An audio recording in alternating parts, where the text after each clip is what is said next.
lundi 13 octobre, se marier et donner en mariage.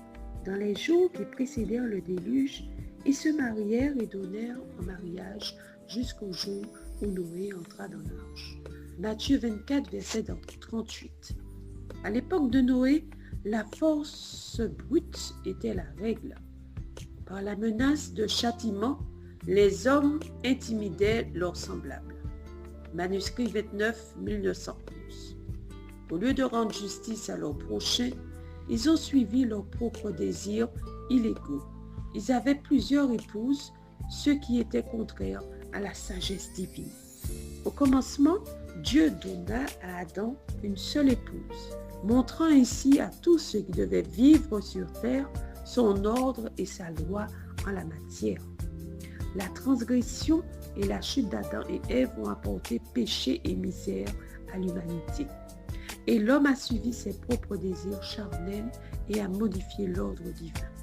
Plus les hommes multipliaient leurs épouses, plus leur méchanceté et leur malheur s'accroissaient.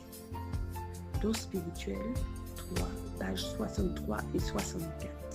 Les descendants de Seth furent appelés les fils de Dieu.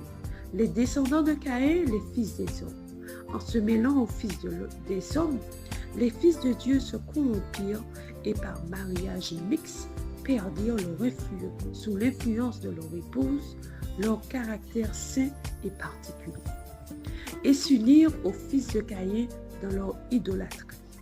Beaucoup rejetèrent la crainte de Dieu et piétinèrent ses commandements. Mais quelques-uns pratiquèrent la justice, craignirent et honorèrent leur Créateur. Noé et sa famille faisaient partie de cette poignée de justes. L'histoire de la rédemption, page 62. La polygamie fut pratiquée très tôt. Elle fut l'un des péchés qui attirèrent la colère de Dieu sur le monde antédiluvien. C'était une tentative délibérée de Satan pour pervertir l'institution du mariage, affaiblir ses obligations et diminuer son caractère sacré, car il ne pouvait pas, de manière plus sûre, défigurer l'image de Dieu en l'homme et ouvrir la porte à la misère et au vice. Patriarche et prophète, page 338. Je vous souhaite une bonne journée.